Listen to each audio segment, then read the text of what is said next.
Hey guys, it's Paradise, and we've been playing a ton of Marvel Rivals, even the beta before the game came out, and since we're having so much fun with it, and there is so much to learn, and the game doesn't even tell you everything, we wanted to wrap together all of the tips and beginners stuff that we wish we knew sooner before starting. So if you're a beginner, we have you covered here. Drop a like below if we help you out, and if you do know anyone that would benefit from learning the basics in Marvel Rivals, then send this their way. We'll be going over what the game is, how each of the different game modes work, various mechanics in the game, as well as handy tips that a new player can use to instantly keep up with those veteran players. With all of this and more, this Ultimate Beginner's Guide should hopefully be helpful to you. Before we get started though, make sure to redeem the free skins that are available in the game, because you can unlock the Armor Model 42 Iron Man skin by simply redeeming the code on the screen via the main menu. But if you are playing on console on PlayStation 5, you can unlock both the Scarlet Spider-Man skin and Venom Penny Parker bundle via the PlayStation Store.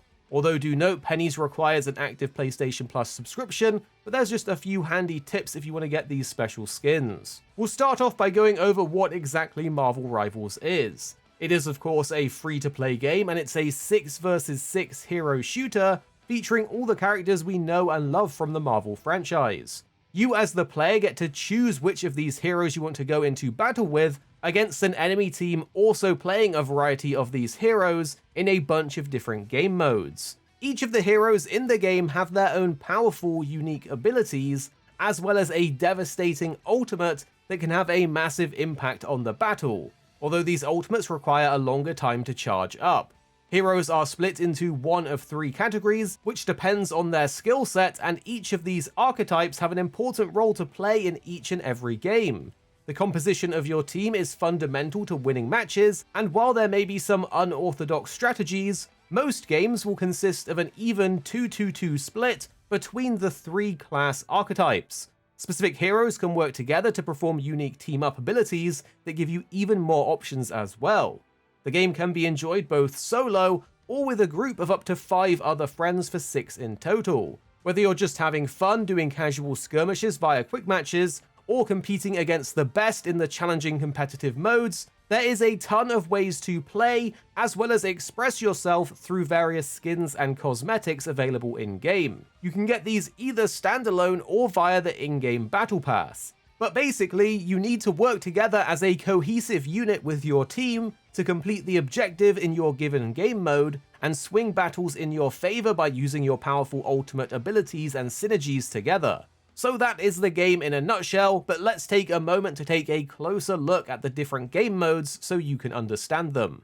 Marvel Rivals is split into 4 major modes for you and your friends to play. There is Quick Match, which is an instant way to get into the action. It's a very easy mode to access, and lets you play most of what the game has to offer in a controlled and casual environment. The objective for each game will change depending on which of the 8 currently available maps you get, but these can be broken down into 3 core game types, which we'll go into. But it is good to note that quick matches tend to only play out 1 round when it comes to modes like attackers and defenders, making the matches shorter overall. You also have Conquest, which is another more casual mode. This puts you in an arena-style deathmatch, and the objective is to kill the enemy team and collect their chronovium.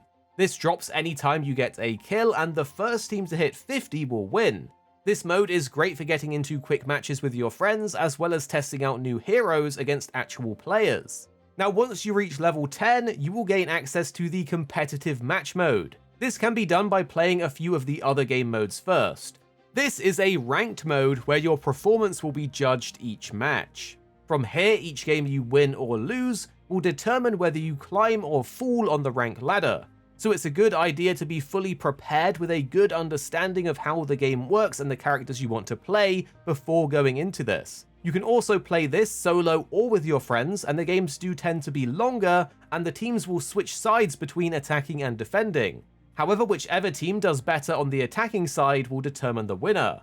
If you get to rank gold or above, and you manage to hold on to this rank until the end of the season, you will actually receive additional rewards in the game in the form of exclusive skins, as well as profile borders for those with the highest ranks. And then we have the tournament mode. These are live esports competitions that you and your friends can sign up for, and they will pitch you against the best of the best worldwide. You have to sign up as a team by creating your own faction of 12 players, and each has its own rule set. The top teams per tournament can even win real cash prizes, so this is the ultimate game mode for those who want to be very serious. Now, with the different modes of playing out of the way, let's go over the 3 core objective types that you'll be doing in a match. First is Convoy, an asynchronous game mode where players are split into attack and defense. Attackers are tasked with escorting a convoy through the map in order to reach set checkpoints along the way.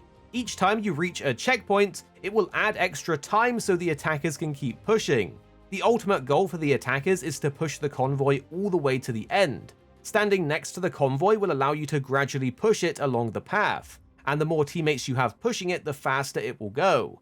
But the defenders, on the other hand, their job is to stop this at all costs. So you want to delay the attackers from pushing until the time runs out. So in order to achieve this, the defenders get to roam around the map as soon as the match starts and prepare their defense while waiting for the attackers to spawn in.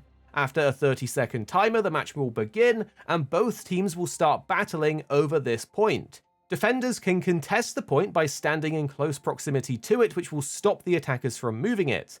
And if you manage to wipe the attackers out, you can also capture the convoy yourselves. This will then cause it to move backwards towards the latest checkpoint. In return, attackers get closer spawn points each time they take a checkpoint, while also pushing the defenders' spawn further into the map. Then we have Domination. This is a King of the Hill style game mode where the objective is to capture the middle of the map and hold it. Shortly after the game begins, a capture point will unlock, and by standing within this area for a few seconds, you can capture it for your team. The capture process, however, can be stalled if a member of the enemy team contests the point before you fully capture it. But once you have claimed it, the objective will start filling a progress bar for that team. If that bar reaches 100%, then that team will win victory for the round, and there's 3 rounds in total in this game mode, so the team that gets 2 first will win overall. The third objective type, however, is Convergence, which is another mode split into attackers and defenders. But this time, before pushing a convoy, attackers must capture a point being defended by the other team. This is slightly different to Domination though, as the attackers' progress is split into 3 segments. If the attackers push the progress above these checkpoints, it gets locked in, meaning the defenders cannot push the progress down past that point. This makes it more of a battle of attrition, and it's also much easier to fill out the capture bar as progress is being made.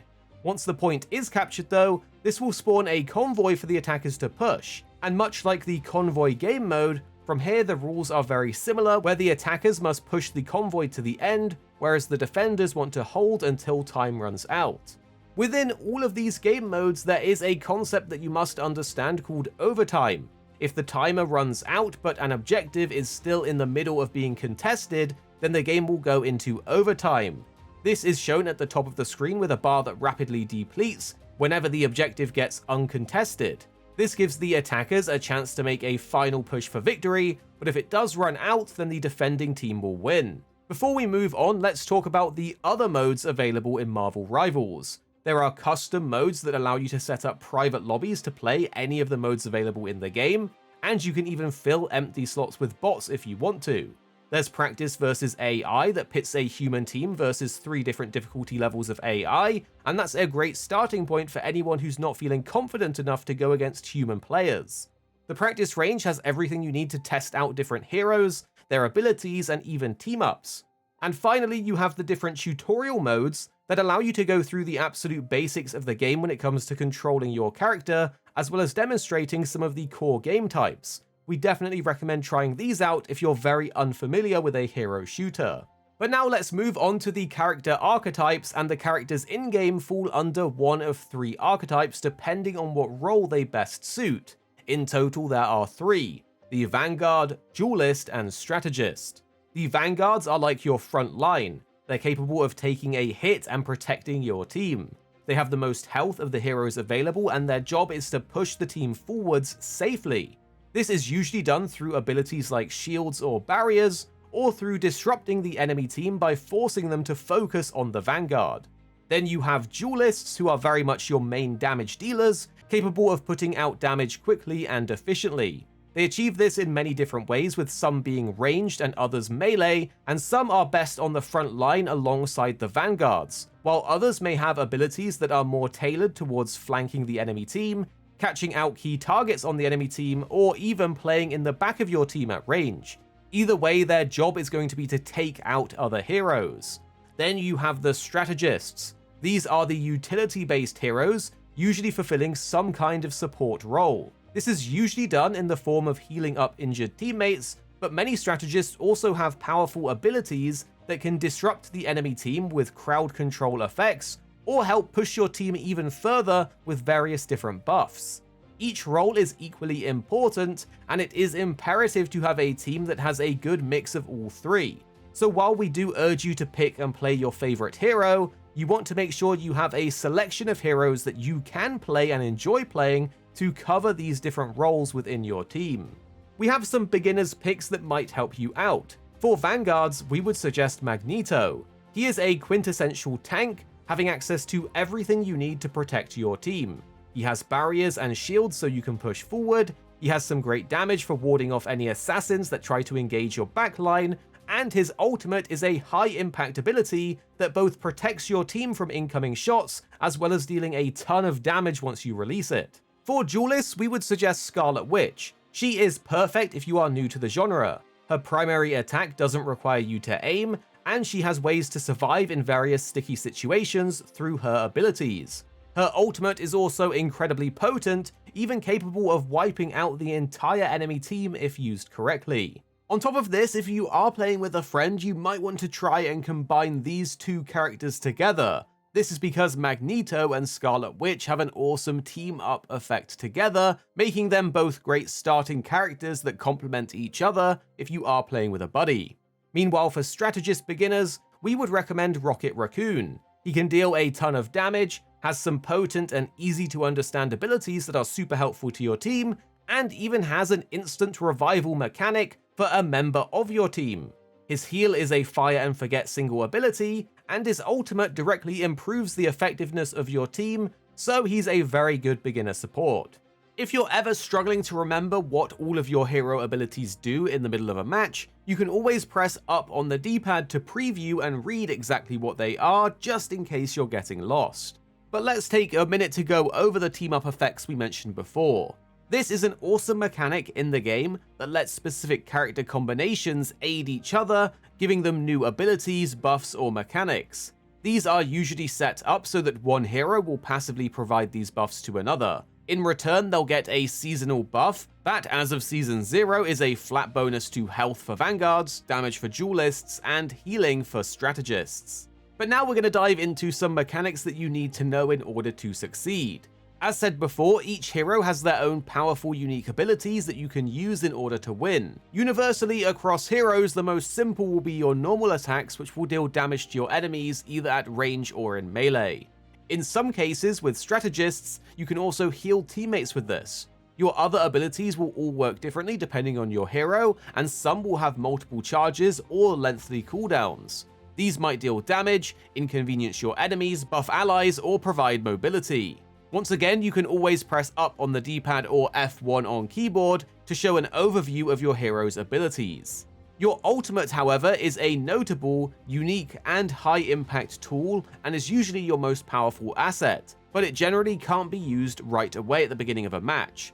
As time passes, you will slowly gain energy that will fill up your ultimate, and once it reaches 100%, you'll be able to use it. You can charge this faster by dealing damage to enemy heroes. When you begin a match, you'll usually start at your team's spawn point, and there will be boundaries which are marked by these green doors. This is a safe area that enemies cannot enter, and you can freely change the hero you're currently playing while inside, as well as quickly heal up any damage that you've taken.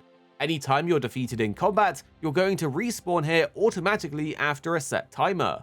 Each match also features several health pickups, which will heal you quite significantly. These are especially important for flanking characters, so learning the locations of these will be really good, as a lot of the time you will be out of the range of your team's healer.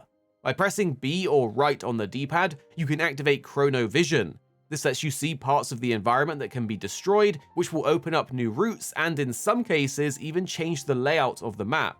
This is a great tool for flanking the enemy team or finding a safer route past choke points where the enemy is holding. Playing as a team is going to be the thing that will win you matches in Marvel Rivals. The best and fastest way to do this is by utilizing the ping system.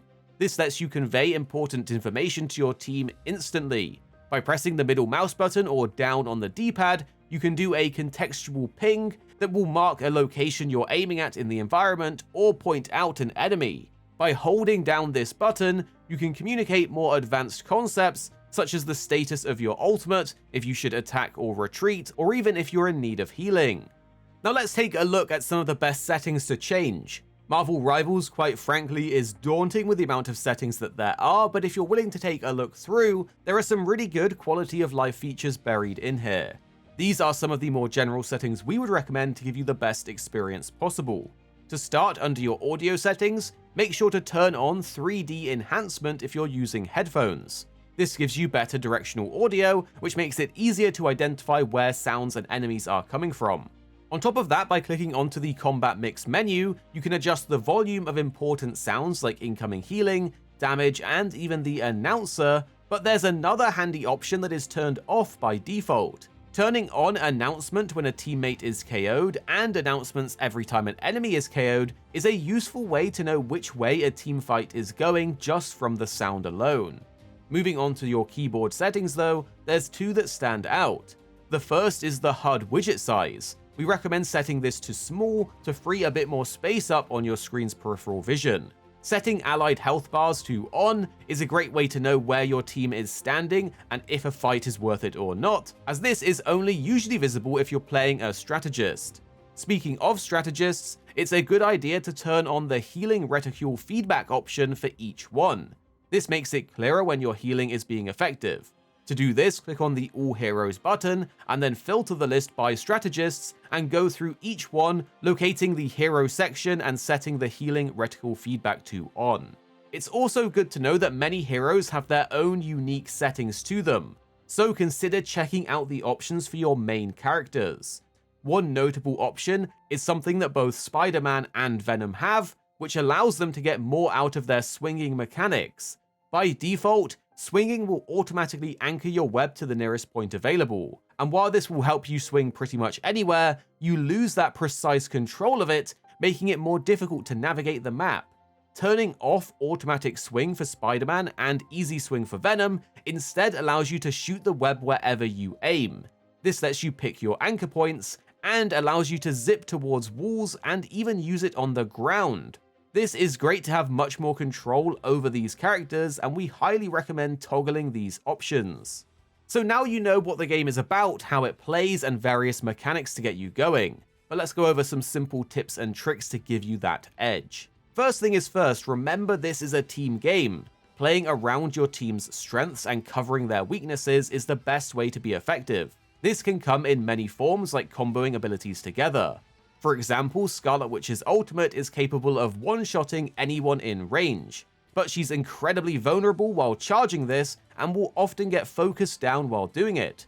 But by using abilities like Magneto's Metal Bulwark, you can keep her safe, which is a good way to have the best chance to land things like this successfully. Being smart about your team composition is another thing to keep in mind. While it might be very tempting to lock in your favorite hero, consider swapping to another role if 4 people, for example, have already locked in a Duelist. You will have a much better chance at winning if at least one of each role is on the team. You also want to understand how to use line of sight to your advantage. You don't want to be in the sights of an enemy Duelist if you're playing a strategist. This is because you can still effectively heal your team from behind a corner or wall or barrier.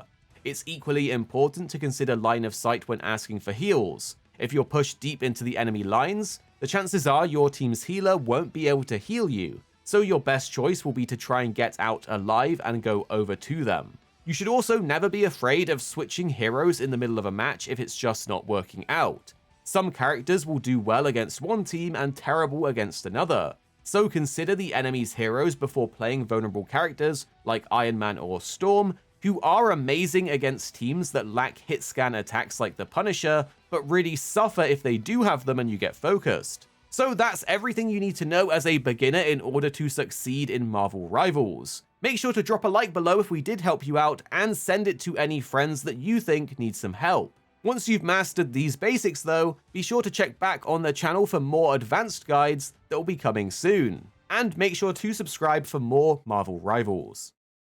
Here at Arekkz Gaming, we're two friends who love to play games. You have me, Paradise, as well as 26. Our goal is to keep the videos as concise as possible by cutting out any of the fluff and focusing on what really matters with high quality videos. So make sure you're subscribed down below for more videos on your favorite games coming very, very soon.